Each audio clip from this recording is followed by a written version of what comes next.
I need to return to the unfolding situation in the Middle East now. There are reports, of course, as we've been hearing on Sky all afternoon, of explosions in Iran. Let's bring in terrorism expert Professor Greg Barton from Deakin University. Greg, can you give us a sense of how delicate the situation there is now? We obviously had Iran attack Israel not very successfully on the weekend. Israel, as expected, has responded. Will this dampen things down or will it make things worse? Look, there's a good prospect that this may be the end of it, Steve. But of course, if it's not the end of it, if the tit for tat goes on back and forth, the danger is it escalates as it goes on. So after that Iranian strike with the 331 projectiles, most of which were shot down outside of Israeli airspace, there was a sense of relief, but the Israeli government said, no, we've got to make a response because this is an attack launched towards Israel from Iranian soil as well as from Iraq and from Yemen. So the response has come. At least we hope this is the whole response. I say we hope because what's happened is in response to what seemed to be a kind of choreographed, limited response from Iran, it seems like they're getting a limited response from Israel. It's hitting the third largest city, or the outskirts of the third largest city, Isfahan, but targeting a military installation.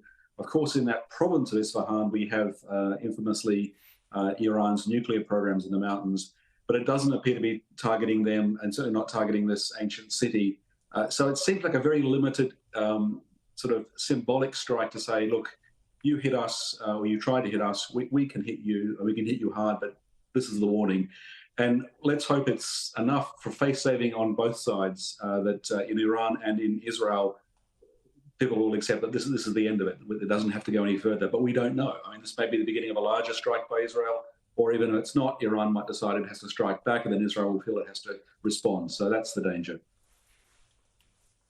Greg, you like to look at these things from a global perspective. I mean, the American involvement here. So Joe Biden, a weakened presidential leader, he's got an election campaign coming up in November.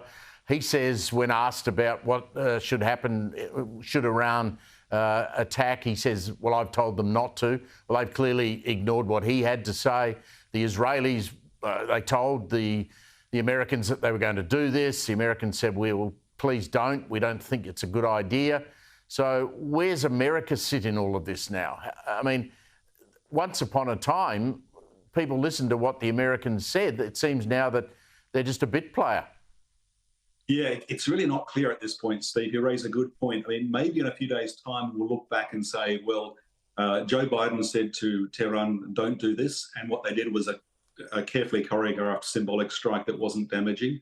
And that Joe Biden said to Bibi Netanyahu, don't do it. And he did something, but it was also very carefully choreographed, limited, symbolic.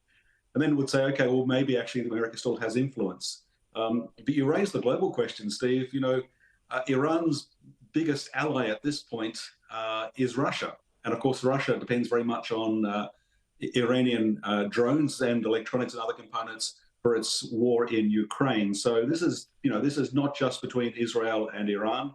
And of course, Saudi Arabia is one of the major powers in the region. Saudi Arabia's had this long-running sort of Cold War with Iran. It was trying to negotiate its way out of it. That was all at risk at the moment as well. So, you know, it's not just two countries trading blows, coming out of the shadows with a decades-old shadow war.